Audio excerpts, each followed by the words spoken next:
Qiynab-qiynatаңlar sizlarni yaxshi ko'ramdi. Nima ish pul topaladim? Nima uchun mush kunga ulashadim? Mush mazmunimni anglasanglar his qilsizlar. Pul tepishdagi asosliq meni rag'batlantirgan odam zodi kim?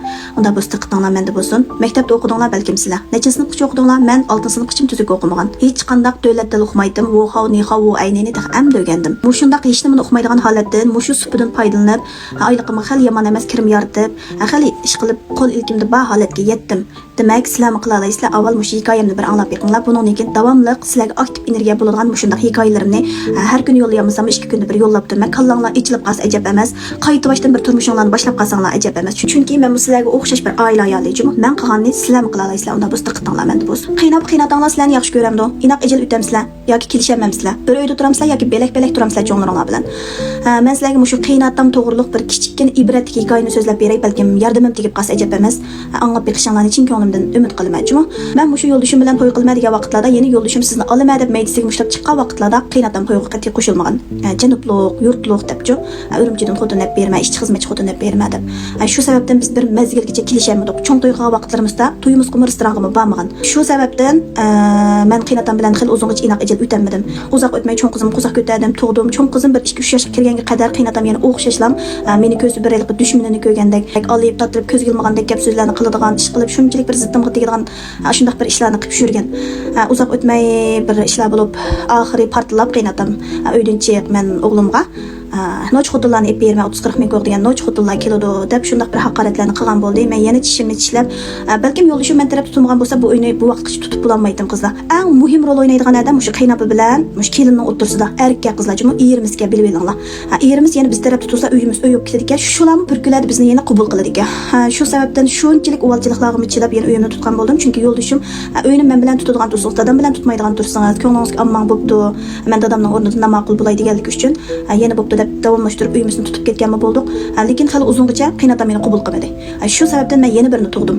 Shu qiynatamga patnab, buqslab tug'dim qizlar ikkinchi bolamni men. Bir bal degan beqilib ketdi, ajrashib ketdi degan ayni vaqtda. Shu vaqtda men ikkini tug'sam qanday qildilar deb ikkinchisiga qo'saq ko'targan. Ikkinchisini tuqqandan keyin az to'l qabul qilgandakmi bo'ldi, lekin yana yuragidan qabul qilmadi. Anandan keyin men shu ikkinchi bolamni tuqqandan keyin lam qiynatam sababli, qiynatam tufaylidan bir tirish paqaychi, bir pul tep paqaychi, mush pul topgan adam shuncha bola noji bo'lam degando. Men Urumchiga kelib, ishensanglar o'z oldimga savdo qilish oyoq tursin, tuzgarek bir yet bir oyim ishlab bakmagan. 14 yosh, 13 yosh vaqtimda kelib kelmay, dadam opam ajrashib ketib, op taraf tuqqanlarim Urumchida emasmi? Shu sababdan men mush 40 ming ichida yetib turuqliq savdo qilishni boshlagan. Savdo qilishni boshladim yo'l, lekin 2-3 oygacha mendan hech kim hech qanday narsa olmadi, lekin men izchil bo'ldim. Shu tatqan qo'saq ko'piklarimga, shu tatqan uvalchiliklarımga voy bu qanchalik ishdi, mayli tirish baqay qo'lamdan kelishcha deb shunchalik tirishdim. Mush savdoni boshlab, undar savdosini boshlab 1 yilgacha men tuzuk pul topolmadim. Ikkinchi yil boshlab az to'l oyligimga 200 ko'ydan 400-500 ko'ydan topadigan bo'ldim. Bara-bara 1000 ko'y, 2000 ko'y, 3000 ko'y topadigan bo'ldim. Bara-bara ishlarim texmi kengaydi. Az deganda 50-60 odam batdi, mal sotadigan, melimni sotadigan. Shu sababdan yo'ldoshim mollarimni soladigan holatda bo'ldi. Menga mo'jal mablag' ketadigan vaqtlar az deganda 50-60 ming ko'y, 100 ming ko'y pul bo'lmasa cho'yilmaydi so'dim. Shu sababdan qiynatam pul topganimga qarab, menga qoyil bo'lib, 10 ming ko'ydan, 20 ming ko'ydan menga pul berib turadigan holatga yetgan bo'ldi. Anandan keyin voy balam deydigan holatga yetdi. Menga anda qarsimi, chiroyimga qarab qarmaydi-da, mendan bezorligida odamniki, menga o'shligida demizim o'sha odamning chiroyiga qarag'imiz kelmaydi-ku. Shu xil holat edi. Shunday qilib qiynatam bilan az to'lab-lashib qolgandek bo'ldim. Pul degan mana shunday yomon narsa qizlar. Uning ustiga qiynatam 15 yoshida chiqib ekan, Urumchiga mush yegandan bir qo'ymo 5 mo'mo pul bilan chiqib iyilik tiklab bir pul topgan odam ekan. Endi ko'zga ilmasligi to'g'ri deb o'ylayman o'sha odamning o'rniga o'zimni qo'yib o'ylagan vaqtda. Shu vaqtda men yana bo'ptilar deb o'tkazib o'tganmi bo'ldim o'sha ko'ngilsiz ishlarni. Qiynatam pul so'rasam menga berib turadigan, u pulni men cho'g'itib savdo qilib o'ziga qaytarib beradigan shu xil holatda davomlashgan bo'ldi. 1 yil bular bo'lmay qiynatam bizdan ayrildi 7,5 yil. 7,5 yil jarayonida men o'zimni ajoyib tavladim qizlar. Ajoyib tirishdim, lekin haqiqatan bek tirishdim. Burun g'imim yo'q.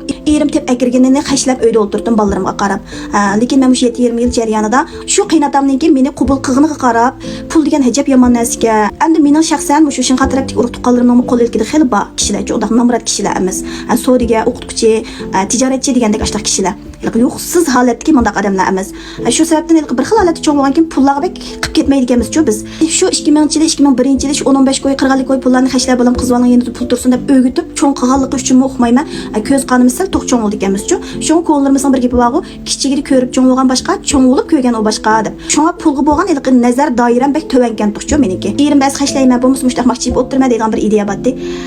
Shu qiynatam kallamni bir sagitib qo'ygandan keyin qiynatam 7,5 yil yo'qash jarayonida men tirishdim lekin. Haqiqatan bek tirishdim. Ammo yo'ldoshim ikkimiz olgan uydan boshqa men yana ishga zimin olgan bo'ldim, oltinlarni olgan bo'ldim. Qancha narsalarga erishdim o'sha 7,5 yil jarayonida. Qiynatam paydo bo'lib 2 yil bo'lib qoldi. Shuningdan keyin ajoyib yaxshi muomala qilgan bo'ldi. Hamda erishganlarimizga qarab his qildim, ya uqmadim, ya hamda ayada turib xatoligini his qilib qoldim, uqmadim. Voy balam desa balam deb, voy kavapiyam balam, voy salomatning mijoz qanday bo'lib qoldi, voy salomatning geli qanday bo'lib qoldi, voy salomatning beli qanday bo'lib qoldi. Ish qilib kunda telefon qilsa ahvolimni so'rg'indim, shunchalik suyundim. Meni haqoratlab tillig'ini gapni o'chib unutib qoldim. Shu qiynatam chiqsa bozor tarafga o'zimning otisini kutgandimi bekaraq cho'ng ko'rib, shundaq endi yaxshi mehmonlarni qilib, yo'lga solganmi bo'ldik. Shundaq qilib yurib, mana shu pul bilan o'tirimizdagi barliq ko'ngilsiz ishlar unutilib ketildi qizlar.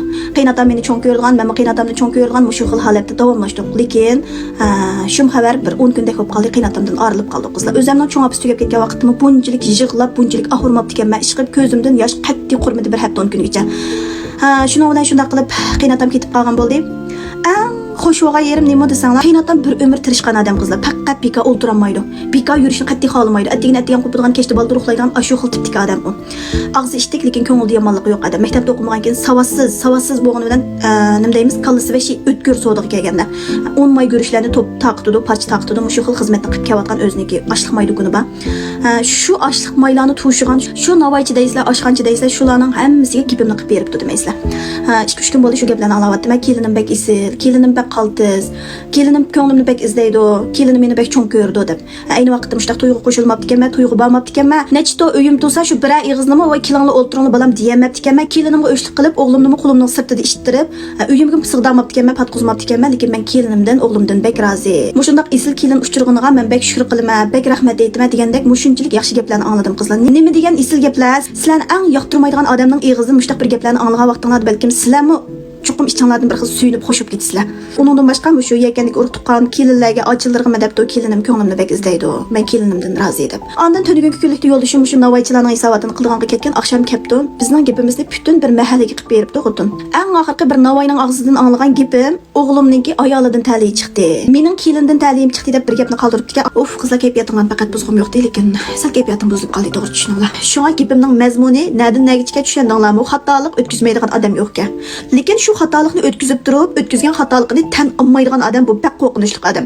Lekin shu qiynatamdek xatoligini his qilgan, tuna olgan odam intayin isil odam, bilib edinglar. Shunga sizlarning turmushingizda qiynatinglar sizlarni yaxshi ko'rmayotgan, qiynapanglar sizlarni shunday yoqtirmayotgan, shunday ahvollar bo'lsa, ishingizlarga hamon bir kuni mana shunday qadringlarga yetadi ekan. Agar sizlar yaxshilik bo'lsanglar, izchil yaxshi holatinglarni davomlashtirib mang'alsanglar, voy paskina, voy qanjoq, uydan chiq degan vaqtlarda men bu ig'zimni buzib, tangmitang turgan bo'lsam, yo'ldoshimning ko'nglida to'xtab qoldi. Birinchidan, chunki nima bo'lmasin, aski o'sida, yaxshi o'sida o'zining dadisi u. Meni shunday haqoratliga vaqtda men yerga qarab turgan. Bir ig'iz javob yondirmagan. Qat'iy juma qizlar. Ig'izimdan menchilik tushuncha berish, tushuntirishmi chiqmagan. Oqaqidan 2-3 qatim tilgan bo'ldi. Men radiya bermadim. Lekin sizlarga bir muhim gapni deb beray. Mening mush atrofimda bir necha tonish do'stlarim bor. Mushu qiynatisi yaxshi ko'rmaydi. Lekin shu sababdan qiynatisi bilan tiklashidi, tangmitang deyishidi, tangmitang urishidi, birni desa 5ni deydi. Oxirida qanday bo'ldi? Ajrashib ketdi. Bolasi yetim bo'ldi. Turmushimi vayron bo'ldi qizlar. Demisam endi bu xil ahvol ostida erimiz bo'lgan odamga tasmo, tasamasmi? Yo'ldoshimizning ko'z oldida biz dadisi bilan urishsak, yo'ldoshimiz bu odamning ko'nglida albatta qilib qoldi. Eng yaxshi usul nima? Sukut qilish. Shu sababdan men mana turmushimni 16 yil qila oldim qizlar. Yo'ldoshimni his qildi, qiynatamni his qildi. Oxirida yaxshi tilaklarga erishgan bo'ldik, rozilikqa erishgan bo'ldik. Bu dunyodan bizning aytaydiganimiz faqat bizning shu boshqalarga qilgan yaxshiligimiz qizlar. Boshqa u yomonligimiz, voy sendan men qalamdim deb tangmitang deyishimiz, voy mening og'zim opamning qo'zg'ida qolmagan deb birni desa 5ni deyishimiz, hammasi bizga foydasiz ishlar u. Shu cho'nglarimizga kelgan vaqtda amal va sabr qildik yerlarda sabr qilib o'tkazib yetinglar demoqchi bo'lganim shu. Tangmitang turmanglar. Hamon bir kuni tushunadi sizlarni, hamon bir kuni. Balki o'ylaydi ekanmiz, voy bizni tushunganda biz bormi yo'qmi deb. Ular tushunmasini bo'pti. Tushunadiganlar Emasmi, shunda bo'lganki, chuqum shu odamga o'zimizning yaxshiligini bildirishimiz kerakmi? Chuqum yaxshi ish qilsak davrang selishimiz kerakmi qizlar? Men endi sizlarga yer deb beryapman, ibrat bo'lsin, oilasi shunda ishlar bo'lsa sabr qilsin, tangmitang turmusin, hurmat qilsin degan asosda. Bo'lsa mening bu ishlarni sizlarga deb ko'nglim mana buzildi birdamda. Ko'nglimni yerim qilg'im texi yo'q. Yil hamma men bir hafta 10 kun bo'lib qoldi, qo'ygan narsamni unutib qoladigan, kallam joyida emas. Shunchalik holatda turyapman hozir. Ammo do'yingimni burunqi videolarimni chiqaryapman qizlar. Men yangi vlog tatib yo'llab baxmadim, xalop qoldi. Ammo patqaqmatlimdan mal gap tunigan bir mazmun tatib yo'llagan bo'ptimi? Shu do'yin to'g'riliq so'rayotgan qizlar ayrim gap qilolmadim. Ko'nglim shunchalik yerim sizlarga gap qilgandek faqat kayfiyatim yo'q. Shunga javob bermadim. Men o'ginay pul topay debsizlar, men sizlarni qaysi biringlarni yetaklab bo'laman. Bir videolarımni 70-80 ming odam ko'ryapti, 30-40 ming odam. Qaysi biringlarga javob berib bo'lma, xiyol qilib beringlar. O'zimning qilgan nurg'un ishlar bor. Shunda bo'lgankin ayrim o'gitamayman. Mushu supa orqali, mushu supada o'gitman. Masalan, tungi ulishgunki mezmunlar seri qarov etishni o'rgatdim, mol izlashni o'rgatdim, da qarab beringlar. Tafsili anglab beringlar. Yana necha kungacha mushu burun o'rgatganlarimni finshan qilib turman, bahrlab turman videolarni. Agar yana mushlarni faqat o'rganib bo'lmasanglar, men kayfiyatimni 10 kun bir o'ngishib olay, asli aga olay. Andan keyin yana qayta boshdan yana o'gitay. Mazmunlarimni yaxshi ko'rgan qizlar, meni yaxshi ko'rgan qizlar, mening turmushimda saqtiliq yo'q, faqatlam. Nima bo'lsa shu xil holatni chiqarma. Shunga yaxshi ko'rgan bo'lsanglar, azroq bo'lsa ibrat olgan bo'lsanglar, bir yuraklaringlarni aymay berib qo'yasizlar. Hammamizning beshida bu o'lim degan. Ba'zi bir odamlar bor o'lmaydigandek yashayotgan. Odam degan har kuni o'limni eslamak bor deydi ekan. Shunga o'limni eslab bo'lsa-mu qizlar, texmi yaxshi odam bo'lishga, texmi yaxshi ishlarni qilishga bir urinib beringlar, chunmi?